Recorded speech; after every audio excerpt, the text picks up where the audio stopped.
Chers amis, bonjour.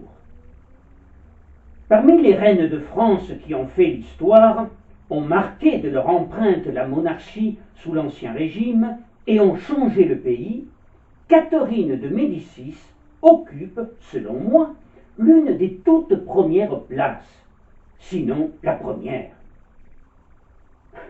J'ai souvent évoqué dans des conférences et des livres le mariage à Marseille, le 8 octobre 1533, entre deux enfants âgés de 14 ans et promis au plus bel avenir, la petite duchesse florentine Catherine de Médicis et Henri, dauphin de France et futur roi Henri II.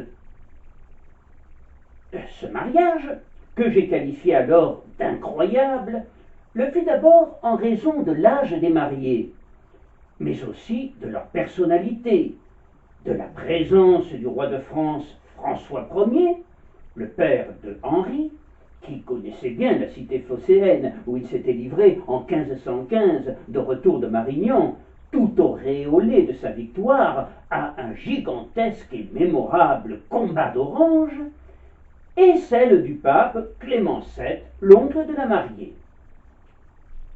Il le fut aussi en raison de la pression extraordinaire qu'il avait engendrée.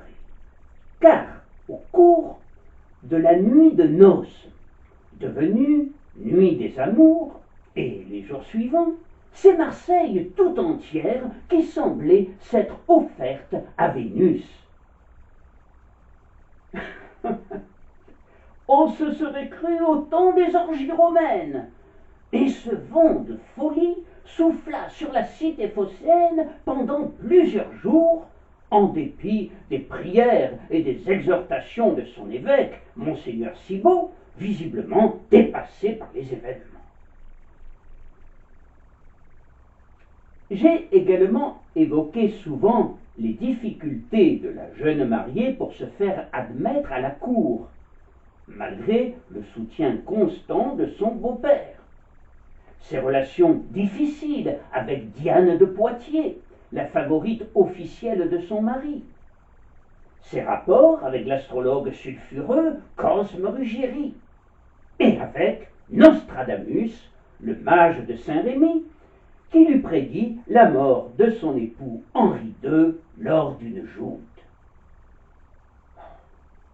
Elle était loin de penser à ce moment-là que la lance de Montgomery, en traversant le casque du roi, allait la propulser 11 jours plus tard à la tête du pays, en tant que régente, son fils François étant encore trop jeune pour régner. À compter de ce jour tragique de la mort d'Henri, Catherine de Médicis conservera une croyance totale dans les prophéties des mages qui l'entouraient. Et elle ne quittera plus le noir, dont elle se couvrira jusqu'à la fin de ses jours, à près de 70 ans, dont j'ai parlé également à plusieurs reprises, de même que de son combat acharné pour assurer à ses enfants un avenir royal.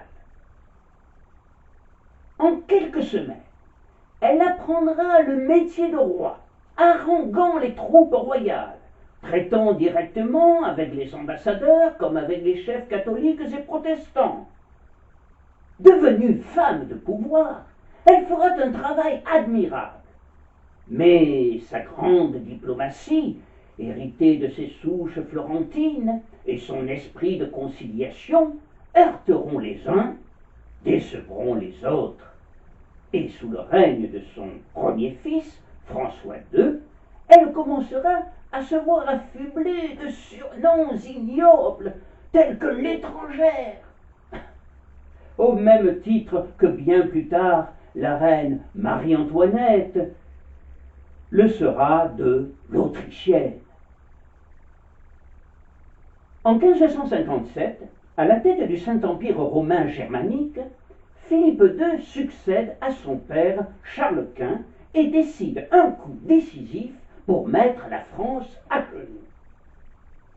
En juillet, ses troupes déferlent sur les plaines du Nord. C'est l'invasion.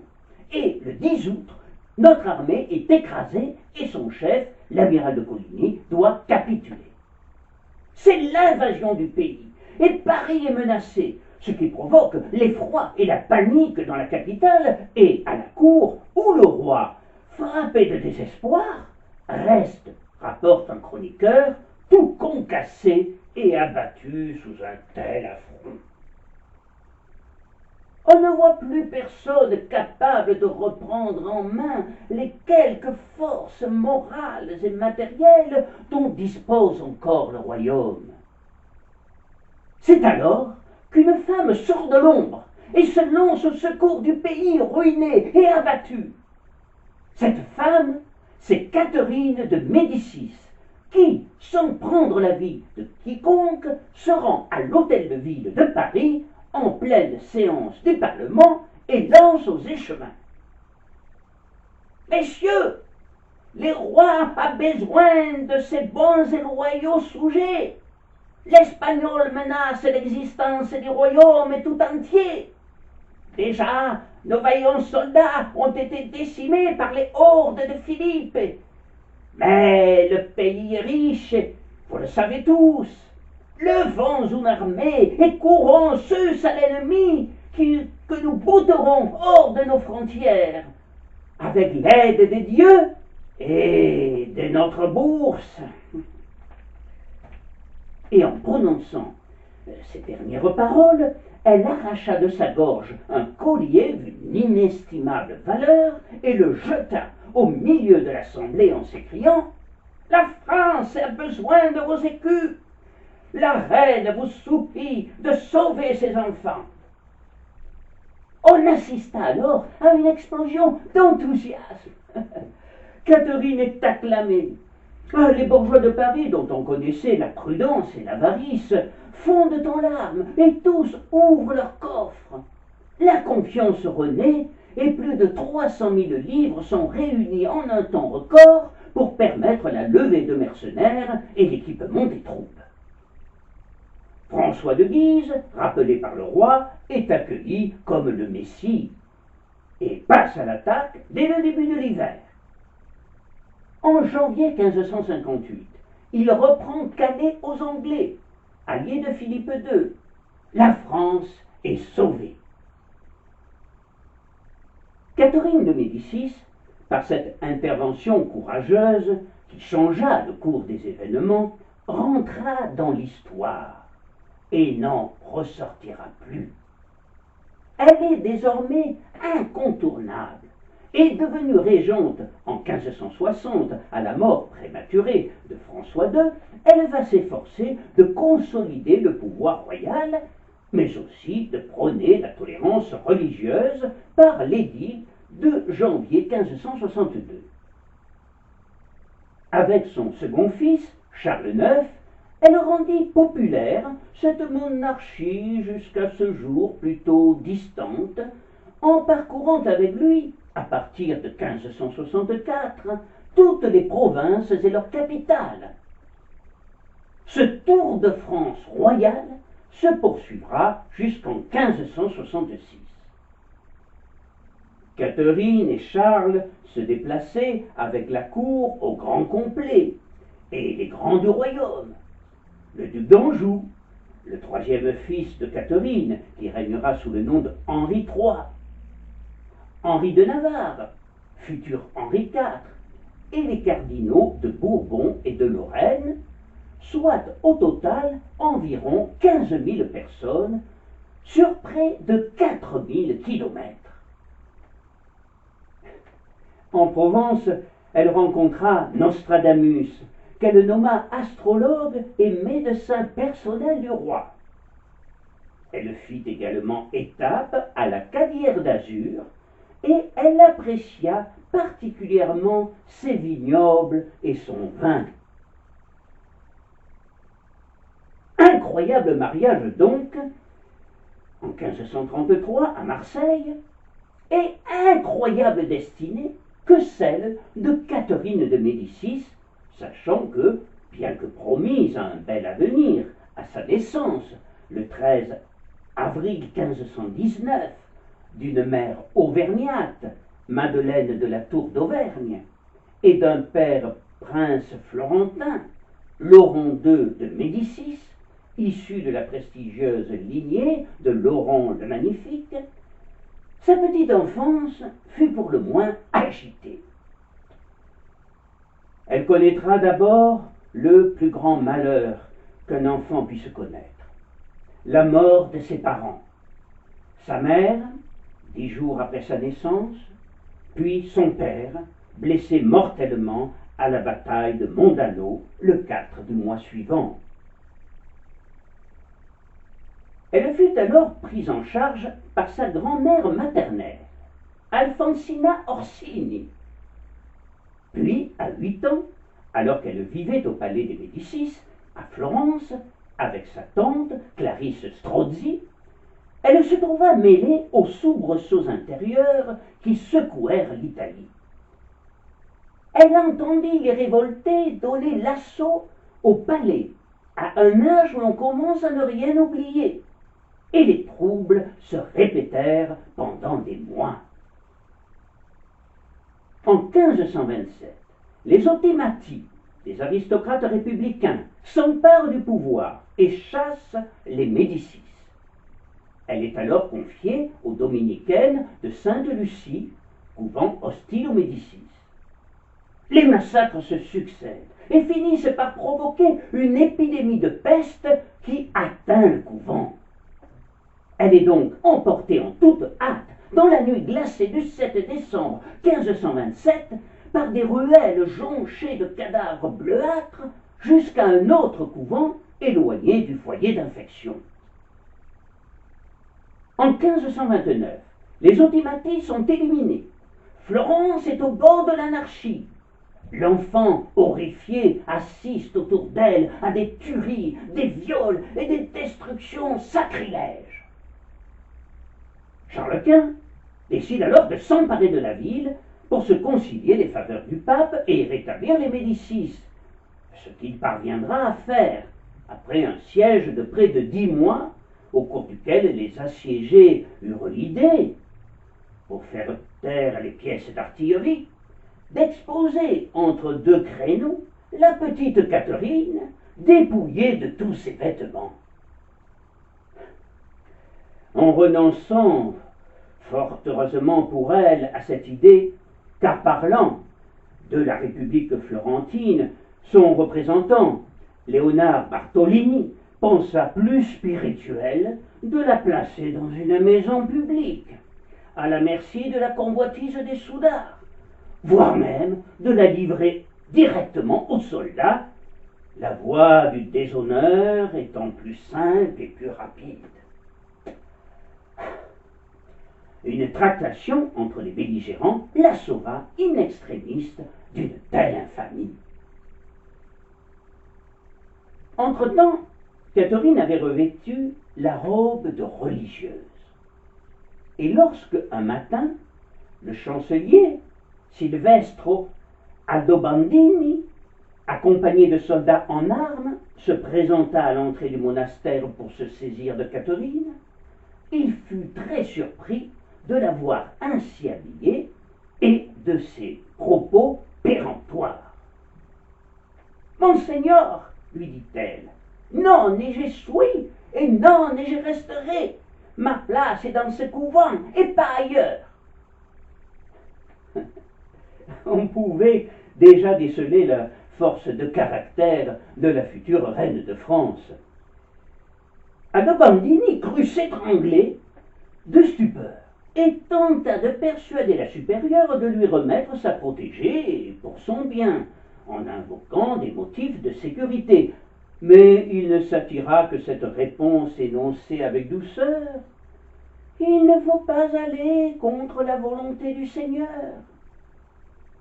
Aldobandini finira par céder. Quelques mois plus tard, les assiégés capitulaient. Catherine libre fut donc appelée à Rome par son oncle, le pape Clément VII. L'histoire bouleversante de sa captivité et des dangers par elle encourus augmenta alors son importance sur l'échiquier européen des alliances. Nombre de princes qui jetaient des regards gourmands sur la péninsule s'intéressèrent à elle. Sans être belle, elle avait néanmoins un physique agréable. Et le premier qui commença à faire de sérieuses ouvertures dès 1524, ce fut François Ier qui pensait à son fils Henri. Un mariage entre les deux enfants ne pouvait que renforcer l'influence française en Italie. Et ce fut donc l'incroyable mariage de 1533 à Marseille. Oui, décidément, et je le redis une nouvelle fois, bien singulière destinée que celle de Catherine, qui, 40 ans plus tard, devint la veuve noire, accusée de tous les maux, et notamment du terrible massacre de la Saint-Barthélemy en 1572, que j'ai évoqué récemment ici même. Alors, certes, en cette période compliquée, elle commit des erreurs, des décisions intempestives, des fautes, des crimes même. Elle en commit ce jour fatal de la Saint-Barthélemy. Mais faut-il pour autant l'accabler de tous les malheurs, de toutes les horreurs, et en faire une reine cruelle, sans scrupules et dépourvue de sentiments? Elle a été tout le contraire de l'image que l'on a retenue d'elle en raison des massacres en masse de la Saint-Barthélemy, qu'elle n'a pas ordonné et auxquels elle n'a pas participé, évidemment, contrairement à ce que montre François Dubois dans son tableau, qui contribue à cette légende noire qui ne cesse de la poursuivre. Je voudrais insister sur le fait qu'elle hésita longtemps à se rallier à la décision de la majorité du Conseil royal du 23 août, à savoir liquider les principaux chefs militaires protestants et affranchir par là même le pas fatal. Si elle finira par se ranger à l'avis de son second fils, Henri d'Anjou, futur Henri III, c'est quand la rumeur courut qu'un coup de force des chefs huguenots était en préparation contre la personne du roi. La question de savoir si cette rumeur était fondée ou pas reste posée et divise encore les historiens. Alors, elle décida, à contre-cœur, d'agir de manière préventive. Mais, dans son esprit, le glaive ne devait s'abattre que sur quelques chefs. En fait, à cette Barthélemy politique, limitée, circonscrite, succéda une Saint-Barthélemy populaire, incontrôlable, sorte de défouloir collectif qui fera des dizaines de milliers de victimes à Paris avant d'atteindre la province. Face à l'ampleur catastrophique des événements, elle et Charles IX restent effarés. On oublie souvent de dire qu'elle condamna fermement les massacres, mais néanmoins, ni elle, ni le roi n'osèrent poursuivre leurs fils et frères respectifs en justice. Le catholicisme le plus fanatique triompha alors, et Henri d'Anjou évincera partiellement sa mère du pouvoir et mena désormais la danse lui seul. La foi protestante et les convictions républicaines de celui que je considère pourtant comme l'un de nos plus grands historiens du XIXe siècle, Jules Michelet, vont aussi contribuer à construire cette fameuse légende noire au fil du temps, autour de l'immonde Jézabel, comme la présenta Michelet. Il faut savoir raison garder, et avant de porter des jugements catégoriques, analyser sérieusement le bilan de Catherine. Force est de constater qu'elle échoua, puisque ces tentatives de pacification qui jalonneront ces 30 années de gouvernement n'aboutiront pas face à la volonté farouche des uns et des autres. Aussi grande fut-elle, Catherine, d'après moi, ne fut jamais qu'un Henri IV désarmé, comme l'écrivit fort justement l'historien Jean Héritier. Échec aussi pour elle dans le sauvetage de la dynastie des Valois, ses fils n'ayant pas eu d'enfants. Mais de cela, elle ne peut pas être tenue pour responsable. Réussit au contraire, dès lors qu'elle comprit et accepta la fin de la dynastie des Valois, son œuvre de réconciliation avec Henri de Navarre, futur Henri IV, premier représentant de la nouvelle dynastie des Bourbons. Pour l'historien et biographe Raphaël d'Argent, Catherine fut une femme d'État. J'irai plus loin encore, et je dirais qu'elle fut l'un de nos plus grands chefs d'État, même si elle ne verra pas la réussite de sa politique de son vivant. Le vert galant, Henri IV, lui, y parviendra en suivant ses traces, notamment en ratifiant l'édit de Nantes, mettant fin en 1598, une fois pour toutes, aux abominables guerres de religion en France. Il parviendra aussi à faire respecter l'autorité royale en établissant un pouvoir absolu, chose que n'avait pas réussi à réaliser Catherine, tout simplement parce qu'avec toute son autorité et sa volonté de faire, elle n'était qu'une femme au XVIe siècle. Et par ailleurs, elle était une simple régente au pouvoir réel, certes, mais officieux. Une régente n'est pas un roi. Elle ne fait qu'agir, officiellement en tout cas, en son nom. L'accabler me semble donc profondément injuste.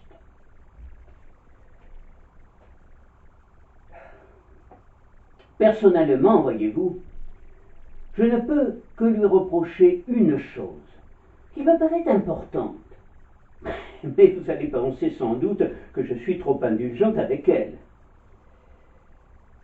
Je lui reproche d'avoir voulu et fait organiser les noces de Marguerite, sa fille, et d'Henri de Navarre à Paris, le 18 août 1572. Ce n'était pas une bonne idée, s'il s'agissait, comme elle le souhaitait, de renforcer la concorde et la paix. C'était même une idée désastreuse. Ou, plus exactement, cela aurait pu être une bonne idée.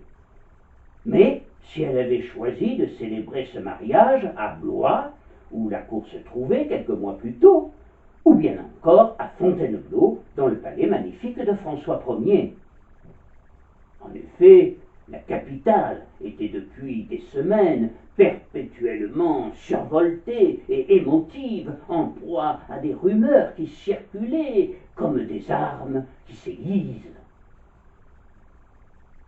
Elle était acquise au catholicisme le plus militant et surchauffée quotidiennement par la faction des Guises, qui était plus populaire que partout ailleurs en France, mais aussi par des prêtres exaltés, comme l'hystérique évêque Sorbin et le curé de Saint-Paul, Simon Vigor, qui chauffaient à blanc la population depuis 12 ans et prônaient l'éradication par tous les moyens de cette hérésie satanique.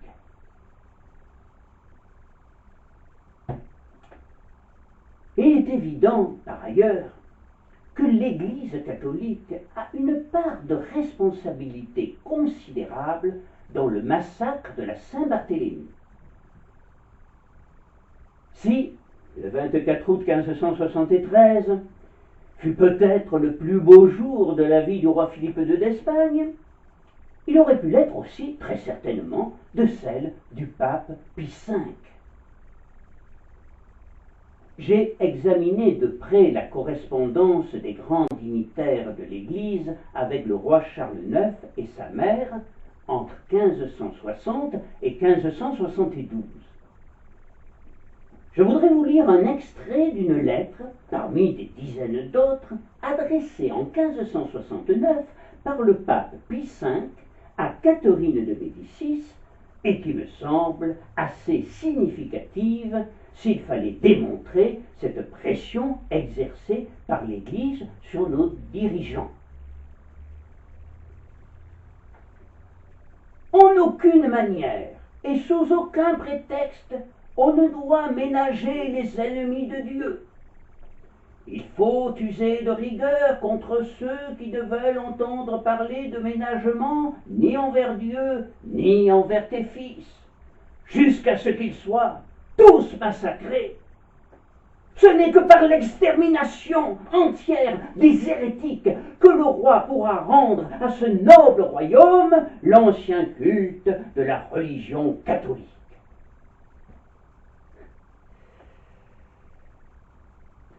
On ne peut pas être plus explicite. Mais le pape Pie V ne connaîtra pas ce grand bonheur, car il mourut 3 mois après la Saint-Barthélemy. Pour en revenir aux noces d'Henri de Navarre et de Marguerite, il faut souligner la présence inopinée d'un groupe considérable de protestants en armes et prêts à en découdre à la veille même du mariage, une présence qui alimentait tous les fantasmes. En définitive, comme vous le voyez, tous les ingrédients étaient réunis pour que soit confectionnée le 18 août la plus indigeste et la plus infecte des pièces montées. Oui, ces noces à Paris avaient toutes les chances de mettre de l'huile sur le feu et de déraper. C'est bien ce qui se passa, et ce fut la Saint-Barthélemy le 24 août 1572. Le 2 septembre, une messe solennelle est célébrée dans la cathédrale Notre-Dame de Paris à la gloire des massacreurs qui avaient accompli avec tant de zèle la volonté de Dieu. Le pape Grégoire XIII, successeur de Pie V, invitera à cette occasion tous les catholiques à remercier la Vierge Marie du triomphe des catholiques sur les protestants en France, et il salua ce massacre comme un très grand bienfait reçu de Dieu. Il fera frapper une médaille pour commémorer la Saint-Barthélemy représentant l'archange Gabriel frappant de son glaive les rebelles de Dieu.